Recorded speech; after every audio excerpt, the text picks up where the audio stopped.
Assalamualaikum, halo semuanya, selamat datang kembali di channel Aconobi bareng gue Zandi. Ya kali ini sesuai dengan janji gue mau bikin road review dari helm Xiaomi Speedjet ini yang yang lagi gue pakai sekarang.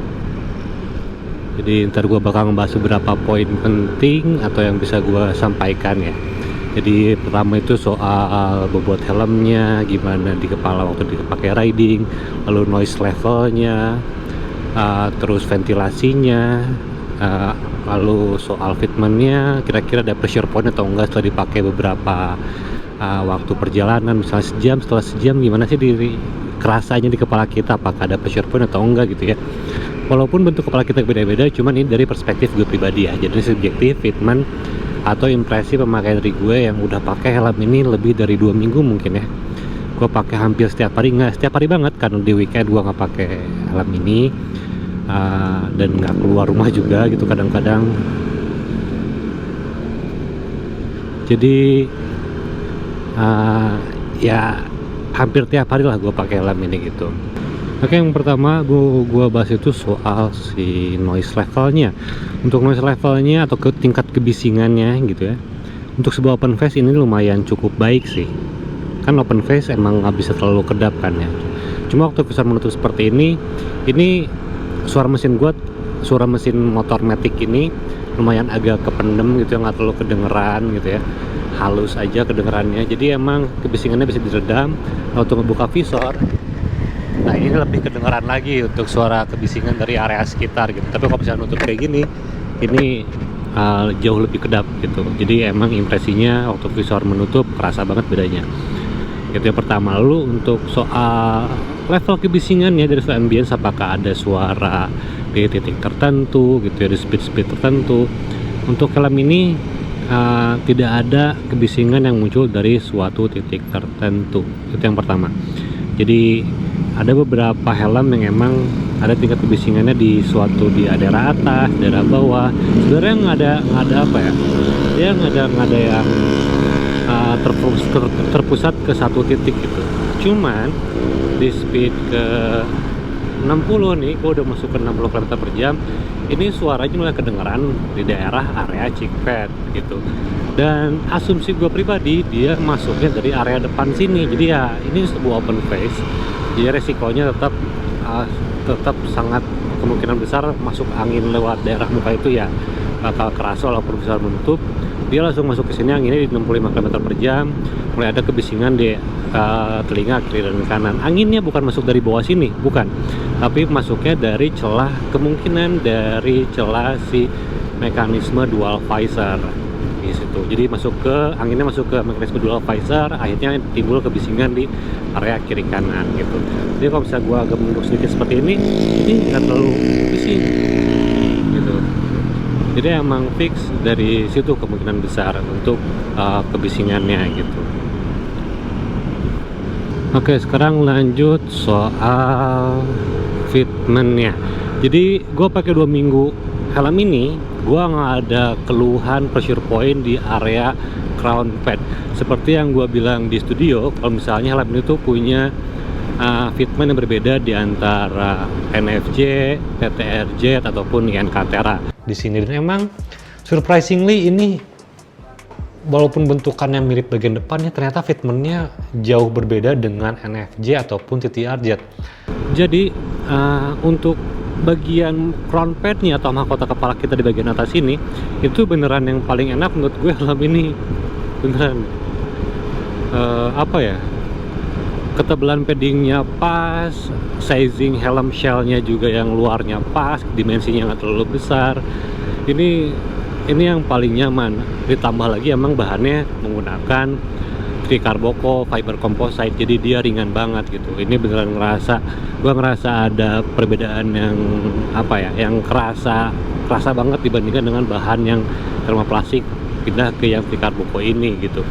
Fiturnya lengkap, cuman lebih ringan. Jadi itu good point banget tuh, kepake banget buat gue dalam pemakaian sehari-hari. Tapi untuk bagian pipinya ini menurut gue ini fitmentnya mirip dengan NFJ. Dari ketebalan paddingnya, dari cara nekan pipinya, posisi pipi gue ditekan tuh sebelah mana tuh mirip dengan NFJ menurut gue. Nggak sama persis, cuman kurang lebih sama lah gitu, karena emang dia punya mekanisme visor yang sama juga dengan NFJ, bisa tukeran visor juga. Jadi kurang lebih bagian chin guardnya, bagian pipinya ini mirip banget dengan si NFJ. Dan untuk sizingnya emang size S ini di kepala gue untuk front padnya pas banget, parah. Cuman untuk bagian pipi dengan visor menutup ini mulai apa ya, bukan mulai, cuman emang kerasa lebih dikunci banget gitu.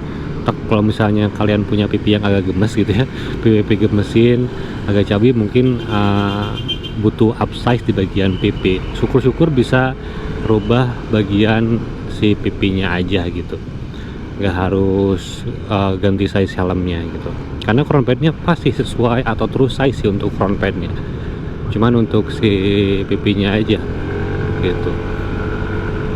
Jadi kalau bisa gua buka visor ini agak longgar karena emang tipenya seperti itu, cuman kalau tutup visor dia impresifnya langsung ngunci cheek padnya, jadi kayak gue beneran di apa ya, diamanin, dikasih sekuritas gitu sama si helm ini gitu. Waktu kita tutup si visornya ngunci banget, jadi kedap juga gitu.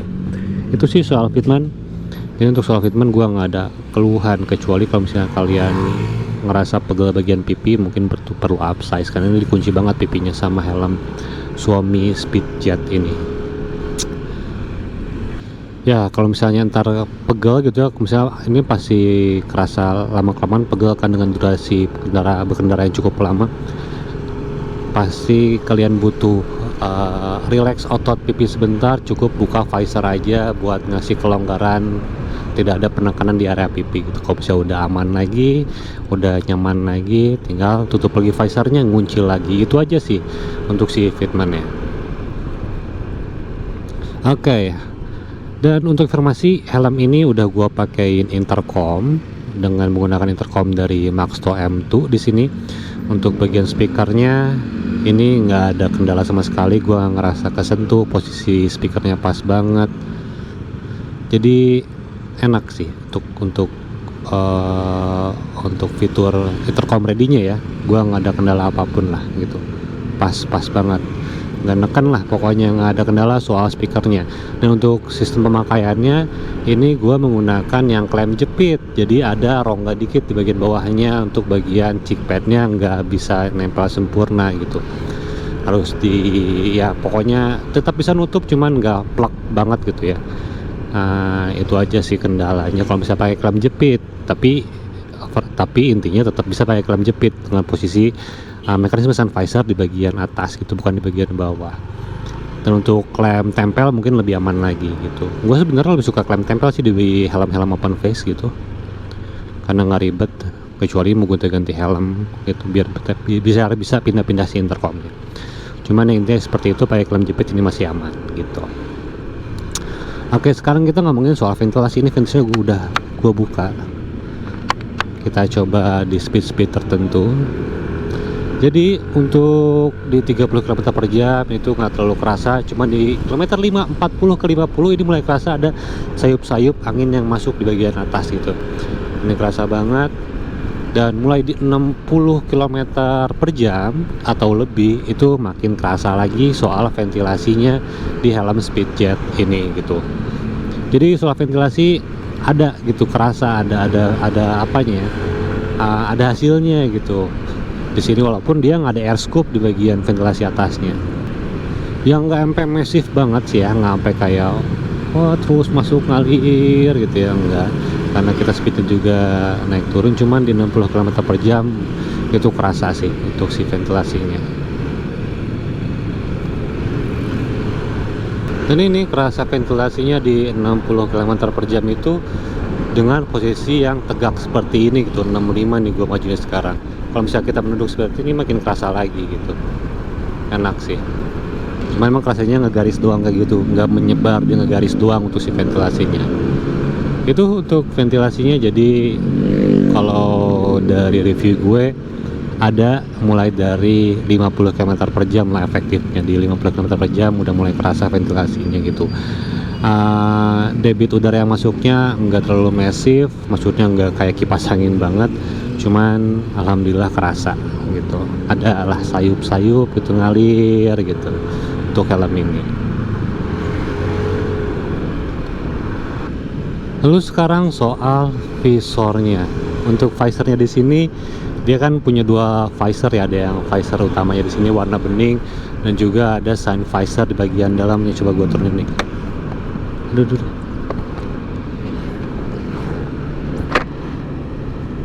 Oke. Ini udah turunin sun visor. Bentar ya. Jalannya agak.